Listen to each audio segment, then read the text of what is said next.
Hey history guy, what the heck is up with Egypt?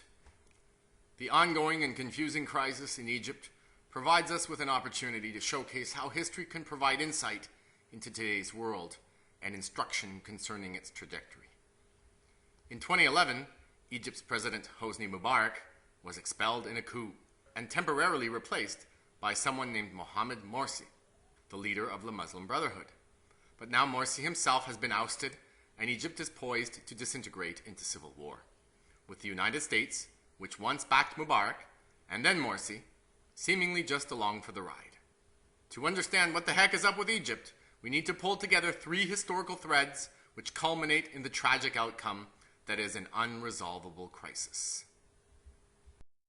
Morsi's Muslim Brotherhood is the original Islamist organization, born in 1928, and is deeply rooted in Egypt. Ever since Napoleon had conquered Egypt in 1798 and briefly ruled it, the British sought to control Egypt to use it as a buffer between Europe and their Indian Empire. After Egypt went bankrupt building the Suez Canal, the British took over in 1882. By 1928, they still weren't gone. The Muslim Brotherhood formed to protest the British occupation and champion Islamic self-determination. Ever since, it has had a more consistent track record in that area than any other political faction in Egypt. To Egyptians, not surprisingly, the Muslim Brotherhood is the real deal. That's why they voted for Morsi. If Egypt's fate were a purely democratic issue, then the Muslim Brotherhood would be in charge. Evidently, it is not. Recently, Morsi was overthrown by a reactionary element that seeks to re-establish a regime that more closely approximates the one that Egypt had before the Arab Spring. What is behind all this? In a word, America. The culmination of the effects of American supremacy in the Middle East is the second thread we must understand to grasp what the heck is up with Egypt.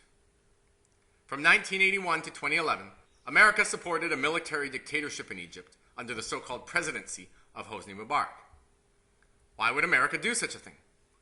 In 1918, President Woodrow Wilson announced to the world that the United States would use its might to make the world safe for democracy. How could America support a dictator?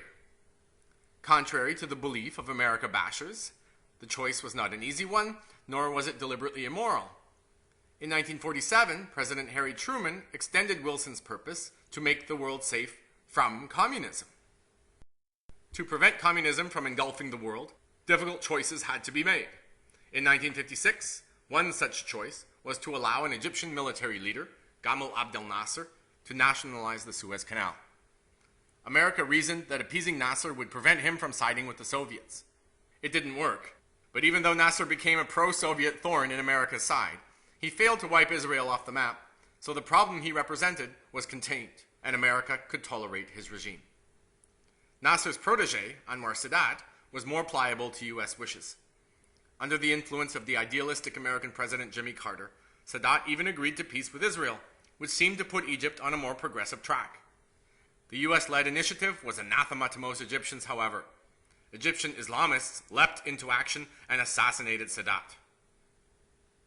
Following the fiasco of the Iranian Revolution, the United States could not allow a populist, anti-American, and anti-Israel regime to come to power, so America again opted to prop up the military, this time with Hosni Mubarak at the head.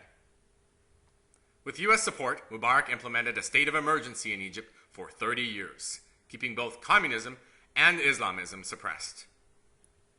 Now that the Cold War is over, does the U.S. still have an excuse for suppressing Egyptian self-determination? We all know, of course, that Barack Obama is no George W. Bush. So what will America's new role be? To answer this question, we must see how the Obama administration's reaction to the Egyptian crisis is the logical outcome of the broader progression in American foreign policy. This is the third critical thread. After practicing a founding policy of rational self-defense for over 100 years, America emerged as an international power at the turn of the last century. Theodore Roosevelt decided the world was a messy place that needed cleaning up using a big stick. In Teddy's wake, Woodrow Wilson hoped to soften America's new interventionism by steering it to the more compassionate variant called internationalism. Wilson's peace without victory in World War I proved such a disaster in the end that American presidents found it difficult to commit to such idealism and often returned to Teddy's jingoistic interventionism. When the idealistic peace between Egypt and Israel got Anwar Sadat killed, the pendulum swung back in favor of the interventionists. But when Americans voted to replace Bush with Obama, they voted for a return to internationalism and support for self-determination. Under Obama, Egypt will not be subjected to a foreign-supported dictatorship. Egypt will get whatever Egypt wants. The problem is, Egypt does not know what it wants. Egyptians are split right down the middle. The Islamist faction in Egyptian society, drawing upon the long tradition of the Muslim Brotherhood's fight for Egyptian self-determination, has a strong enough position that it was able to win recent elections. On the other hand, a wide coalition of nationalists, more liberal Egyptians, and the military evidently refuse to submit to such a government. The near-term tragedy for Egypt will be that neither faction will be able to achieve a decisive position, except by wiping out their opponents. In the current situation, for better or for worse, there is only one power that can possibly intervene to stabilize the situation. That is the United States of America. But now that America has swung back to outwardly supporting internationalism and self-determination, this is precisely what America now refuses to do. A complete disintegration of Egyptian society into civil war is the almost inevitable outcome of these historical trends. And the fourth factor virtually guarantees it. As many observers have noted, the Arab Spring of 2011 was triggered by economic factors, especially food price inflation. In a wealthy, stable society with a functioning government, food price inflation might lead to a variety of democratically driven coping strategies. But Egypt is not wealthy or stable. Egypt is a powder keg of converging historical forces, where more and more people going hungry will only exacerbate what are already irresolvable conflicts. It is often said that those who do not learn from history are doomed to repeat it. This is definitely true for Egypt. Egypt is doomed by historical forces its people do not understand and cannot control. That, tragically, is what the heck is up with Egypt.